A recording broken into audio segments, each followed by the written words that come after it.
غالب و مومن کا دور۔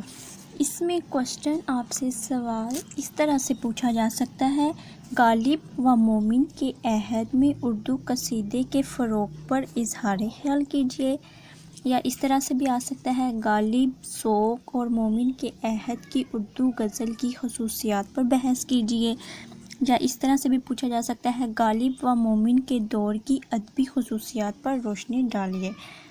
تو اس میں آپ نے غالب و مومن کی خصوصیات کے بارے میں بتانا ہے۔ سب سے پہلے آپ کو جو ہے نا اس ویڈیو میں مومن کی خصوصیات بتاؤں گی، پھر اس کے بعد نیکسٹ ویڈیو میں غالب کی بتاؤں گی، ٹھیک ہے؟ تو لیکن سٹارٹ میں آپ نے اس طرح سے لکھنا ہے، دہلی پر بیرونی حملوں اور خانہ جنگیوں نے دہلی کے امن و سکون کو غارت کر دیا۔ غارت کر دیا یعنی کہ ختم کر دیا۔ امن و سکون ختم کر دیا تھا کس وجہ سے؟ دلی پر جو حملے ہوئے تھے بیرونی، اس وجہ سے اس کا سکون ختم ہو گیا تھا، جس کی وجہ سے بہت سے صاحبان علم و فنون دہلی سے ہجرت کر گئے۔ لیکن جب بہادر شاہ ظفر تخت نشین ہوا تو چونکہ وہ خود شاعر تھے، فن کے قدر شناس تھے، لہٰذا انہوں نے شعراء کو بہت نوازا۔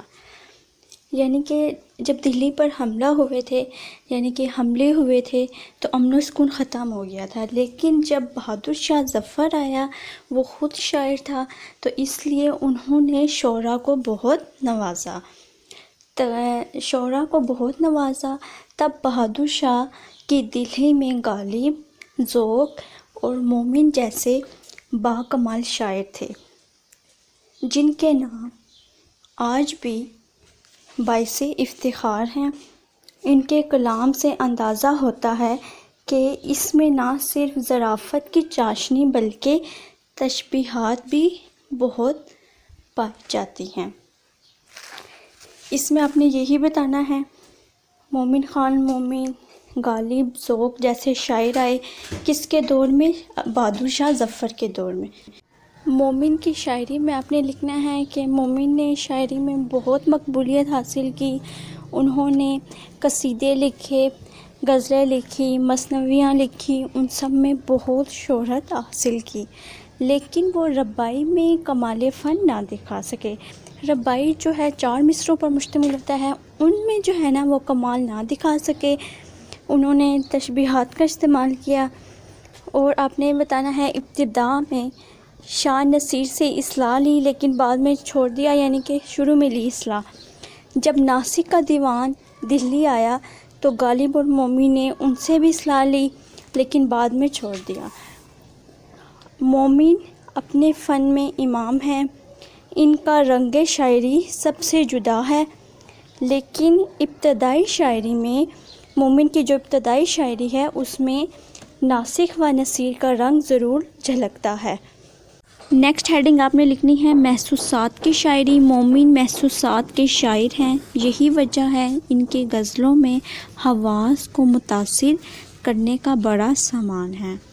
مومن کی غزل میں غالب کی غزلوں کی طرح کا ذہن نہیں ملتا، یعنی کہ ان میں اور مومن کی غزل میں اور غالب کی غزل میں فرق ہے۔ فرق کس طرح کا ہے کہ ان کی غزل میں، غالب کی غزل میں جس طرح کا ذہن ہے اس طرح کا مومن میں نہیں ہے۔ غالب کی غزل میں جس طرح کا فکری اور فلسفیانہ پہلو ہے اس طرح کا مومن کی غزل میں نہیں ہے۔ اخلاقی مسائل بھی نظر نہیں آتے، مگر مومن کو تصوف سے کوئی دلچسپی نہیں تھی۔ نیکسٹ ہیڈنگ آپ نے لکھنی ہے، نزاکت آفرینی۔ اس میں آپ نے کہنا ہے، مومن خان کے کلام میں نازک خیالی، یعنی کہ وہ جس بھی بات کا بتاتے تھے اپنے شعروں میں، جس کا بھی ذکر کرتے تھے، نرمی پائی جاتی تھی اس میں، اور بلند پروازی کے لیے شہرائے آفاق ہیں۔ ان کی تشبیہ، استعارے بالکل غیر معمولی ہوتے ہیں۔ ان کے کلام میں تشبیہات کا بہت زیادہ استعمال ہے، استعارے کا بہت استعمال ہے، ٹھیک ہے، اور کلام میں خصوصیت پیدا کر دیتے ہیں۔ تشبیہ اور استعارے کلام میں خصوصیت پیدا کر دیتے ہیں، اور بلند پروازی کے ساتھ ساتھ صحیح جذبات کا جوہر بھی ہے۔ جذبات بھی پائے جاتے ہیں ان کی شاعری میں۔ اور آپ نے بتانا ہے، نیکسٹ ہیڈنگ آپ نے بتانی ہے معاملہ بندی۔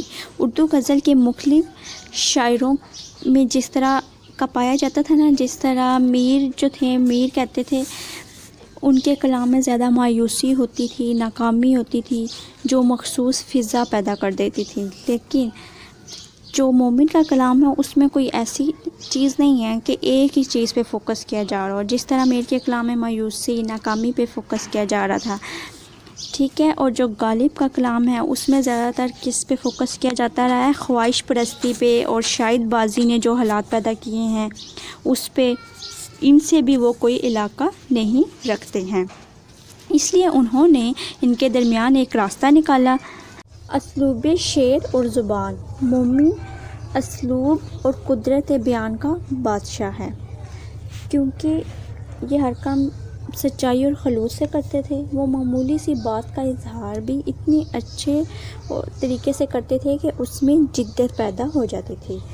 اور آپ نے یہ بتانا ہے کہ وہ انہونی کو ہونی اور ہونی کو انہونی ثابت کر دیتے تھے، تو عجیب سما پیدا ہو جاتا تھا۔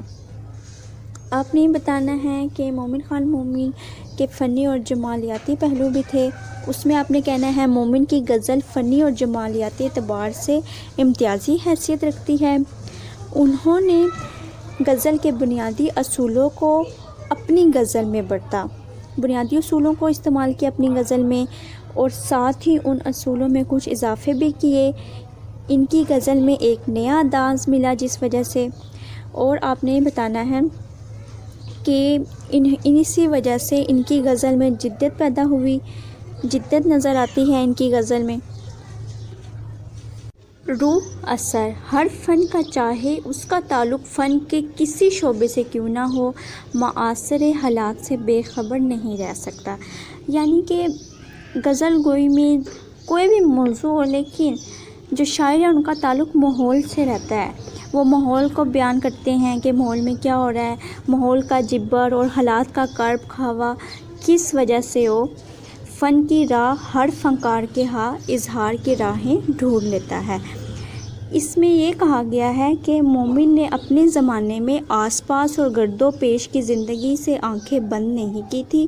وہ اجتماعی معاملات و مسائل کے بارے میں غور کرتا تھا، اور ان کے غزلوں میں کہیں کہیں اس کے زمانے کے اجتماعی معاملات و مسائل کی ترجمانی بھی ملتی ہے۔ اور آپ نے یہ بتانا ہے انہوں نے زمانے کا غم، اپنی عظمتوں کے مٹنے کا احساس، پرانی اقدار کے فنا ہو جانے کا ملال، اور کچھ نیا کرنے کی آرزو، یہ تمام باتیں جگہ جگہ ان کی غزلوں میں بکھری ہوئی نظر آتی ہیں۔ انہی باتوں کے اظہار کے پیش نظر کسی نقاد نے ان کو اردو کا سب سے پہلا قومی شاعر قرار دیا ہے۔ روح اثر میں آپ نے یہ باتیں بتانی ہیں۔ لاسٹ ہیڈنگ آپ نے لکھنی ہے مومن کے شاگرد نواب مصطفیٰ خان شیفتہ صاحب دیوان و تذکرہ گلشن بیکار، میر حسن تسکین، میر غلام محمد، اصغر علی خان نسیم وغیرہ شامل ہیں۔ مومن کا انتقال 1368 ہجری مطابق 1852 میں ہوا۔ کس طرح سے ہوا؟ کوٹھے سے گر کر ہوا۔ انہوں نے حکم لگایا تھا، یعنی کہ اندازہ لگایا تھا کہ 5 دن یا 5 مہینے یا 5 برس میں مر جاؤں گا، چنانچہ 5 مہینے میں مر گئے۔ تاریخ خود کے ہی تھی گرنے کی، دست و بازو باشکست، چونکہ اسی سال انتقال ہو گیا۔